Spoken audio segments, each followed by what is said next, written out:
In this video, we're going to look at an error correction scheme, or at least a scheme that can be used for error correction known as Hamming code. So it's going to be an extension of the idea of parity, but parity was only error detection.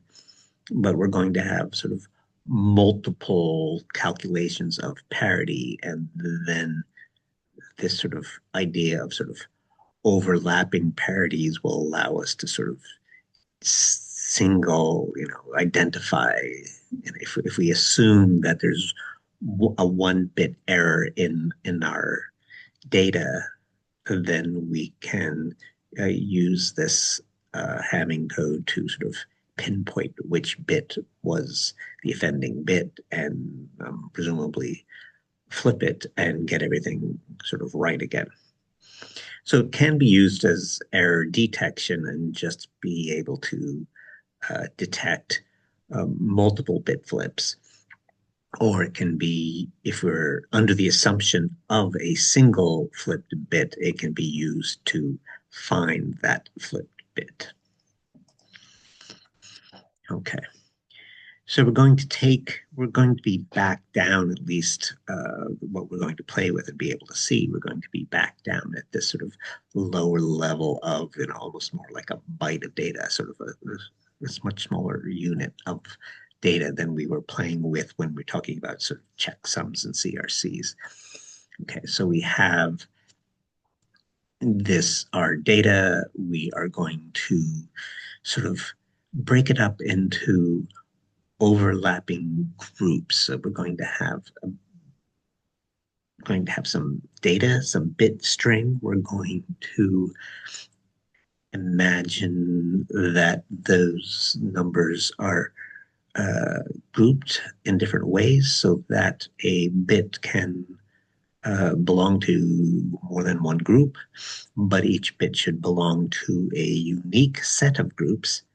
And then when we find out which groups violate parity, then which ones don't, then we will be able to figure out which bit, uh, by its belonging or not belonging to the certain groups, will tell us that it was the offending bit. So I would say, like, if you had, like, I don't know, high school students or something like that, you might be able to identify a student by saying, the student is in the French club, but is not in the marching band, and but is on the cross country team or something like that. So then would uh, that unique belonging and not belonging to certain clubs uh, would identify the student. Okay, so that is the game we're going to play, and we're just going to sort of make clever choices of how we group things. Okay, so we need parity bits, and we're doing binary. Powers of 2 are important, so we're going to put our parity bits in the positions which are the powers of 2. So 1, 2, 4, 8. That's as far as we'll go, but I'll say etc. So there are these parity bits are going to be positioned in these special spots. And then the groups are going to be, each group can be thought of as numbered. And so I'm not talking about the data in that position, but I'm talking about the sort of number, the binary number that sort of represents that position. And so we can write out the position number in binary. And then we can say everybody who has a 1 in the ones place of their position number will belong to the first group. Everybody who has a 1 in the twos place in their position number belongs to the second group. And so on. The third group or will be everybody who has a 1 in the fours place. So I might start talking about it instead of instead of saying the first, the second, and the third, I might start saying, the ones group, the twos group, the fours group, and the eights group to sort of emphasize these powers of two. Okay. All right. So here we go. So here is sort of a 3-bit code, and there are sort of I'm working with 7 positions. I'm not going to deal with 0, 0, 0. I'm going to start counting at 1. I'm going to count up to 7. All of the powers of 2, 1, and 2, and 4 in this case are going to be parity bits. So in this case, they're going to be 8 bits. I'm sorry, 4 data bits and 3 parity bits. So that this is a lot of more parity bits. Now if I go for a longer string, I'm keeping it short so that we can sort of do it in easy slides. But the number of data bits compared to the number of parity bits would grow, and it wouldn't seem like such a huge fraction of all of the bits. But to keep it simple, this is where we're stuck. Okay. So all of the powers of 2, the 1 position, the 2 position, the 4 position are our parity bits. The others are our data bits. And then the groups above the 1, 2, 3, 4 up, which is labeling our positions, we have the binary at the very top row. We have the binary for those positions. And everybody who has a 1 in the ones place, so 1 and 3 and 5 and 7, belong to the first group. Everybody who has a 1 in the twos place, 2 and 3, 6 and 7, they belong to the second group. And everybody who has a 1 in the fours place, 4, 5, 6, and 7, belong to that third group. So we have these groups, and then each group has a parity bit.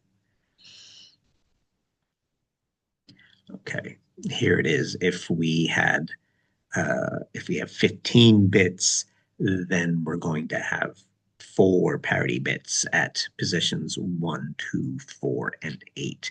And we're going to have 15 positions altogether. And so we will have 15 minus 4. We will have 11 data in this case, and 4 parity bits. And again, the same pattern. The positions, we write out the positions in binary, and it's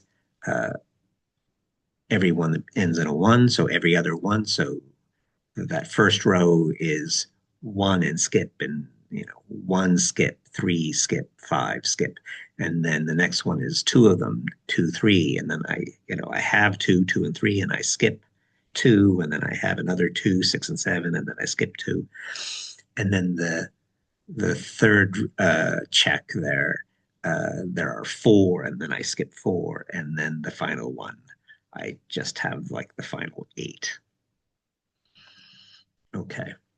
So those are my parity bits, the powers of 2. I have the positions, uh, and the and the positions have numbers, and the numbers then are powers of 2, 1, 2, 4, 8. Those are my parity bits. The others are my data bits, and then I have them in groups based on the binary for that position number. All right. And then we perform a parity calculation on each of the groups. So if there were, in that last case where there were 15 bits altogether, there were 4 groupings.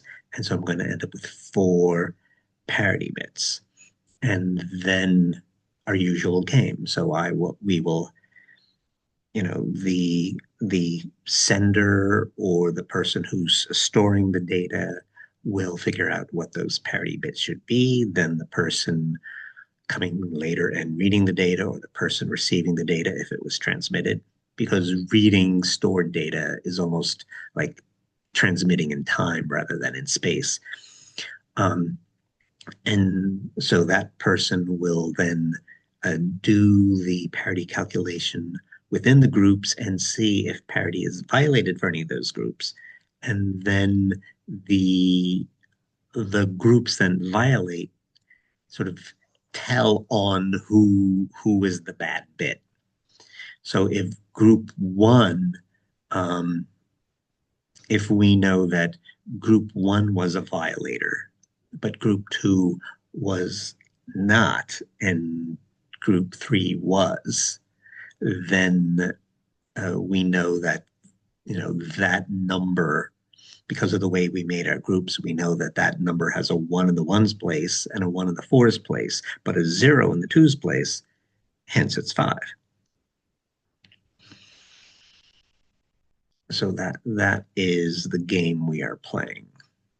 So let's look at one here. So we're going to do this sort of 15-bit version, and I just have two rows to do it twice. They have nothing to do with each other, just sort of twice as many examples or something.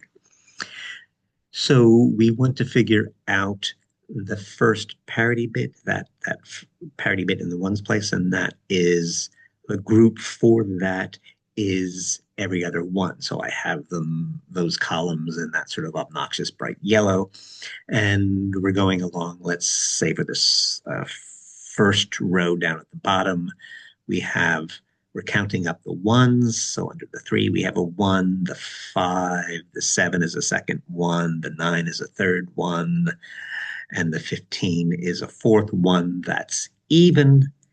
And so our parity bit was a zero to keep it even.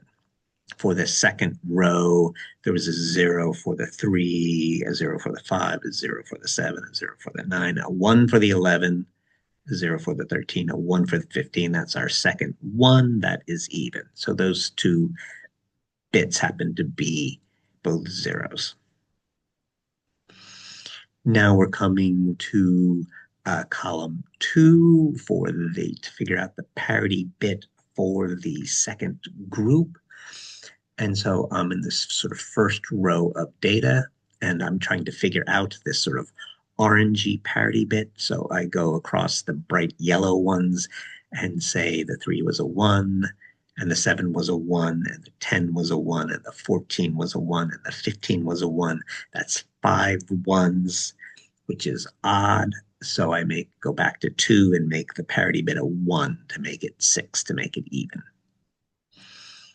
In the second row, I'm starting off with the 3 was a 0, the 6 was a 1, so I'm counting that 1, 1, 7 is a 0, the 10 is a 1, so that's my second one, the 11 is my third one, the 15 is my fourth one. That is even, so I want to keep it even. I put a 0 in the parity bit. Now I come to my third parity bit, which is in position 4, and it's grouped. There are sort of 4, and then skip 4, and then another 4. And I am going across again this first row, and I encounter my first one at 7, and then my second at 14, and my third at 15. That is odd. And so I put a 1 in the parity bit. Just doing another example in the second row. I'm trying to find this orange one, so I count the 1 in the 6th place and the 1 in the 15 place. That's 2 ones. I make it a 0 to keep it even. Last parity bit, first row. There's a 1 in the 9, a 1 in the 10, a 1 in the 14, a 1 in the 15. That was 4 ones. That's even. So my parity bit that goes in position 8 was a 0. My second group, there was a 1 in the 10, a 1 in the 11, a 1 in the 15. That's 3 ones. That's odd. I put a 1 in the 8th place, which is the parity bit for that group, to make it even parity. So this is the sender, if you will, doing the parity calculation, figuring out what the parity bits should be. Then we have something happens, either transmission or storage, and then we have to do the checking. So let's imagine we have these. I don't think this is the same data. There's some data that has come across, and now my job is to check it. So I look at the groups again. So here is the the bits again in bright yellow that belong to the bit. This time I'm including the parity bit. I now have the parity bit, so I include it in my determination of parity. And so if I'm going across that row, there's a one in the ones, a one in the seven, a one in the nine, a one in the 15. That was four ones. That's even, so it's not a violator. This is not a violating group for that first row. Second row, there was a one in the ones, one under one, a one under three, one under 11, one under 15. That's also four ones. That's even. So for both of these rows, that first group does not violate. What do we have here in the group 2, which is 2, 3, 6, 7, 10, 11, 14, 15? First row. I 6 has a 1, 7 has a 1, 15 has a 1. That's a violator. That's three ones. That's a parity violation.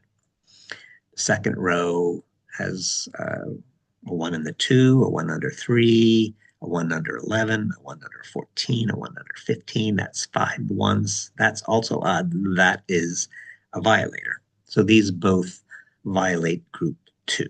It's just two examples that the rows have nothing to do with the other, just two examples. The third group, which is starts with 4 and has a group of 4, and then another skips 4 and then has another group of 4. I'm coming across under 6. There's a 1, 7, there's a 1, 12, there's a 1, 15, there's a 1, 4 ones. That's even. No problem, not a violator. Second row, just another set of data. 4, there's a 1 under 4, there's a 1 under 12, a 1 under 14, a 1 under 15. Again, 4 ones, not a violator. Last group, start with the 8, all 8 that follow. First row, there's a 1 under the 9, 1 under the 12, 1 under the 15, 3 ones, violator. Second row, 1 under the 8, 1 under the 11, 1 under the 12, 1 under the 14, 1 under the 15, 5 ones, violator. So now these rows had nothing to do with each other. I just sort of put down random ones and zeros, and so the two rows just happen to be violating in the same way. Coincidence, nothing to be seen into that. But now, who were the violating groups? The violating groups, group 1 was not a violator.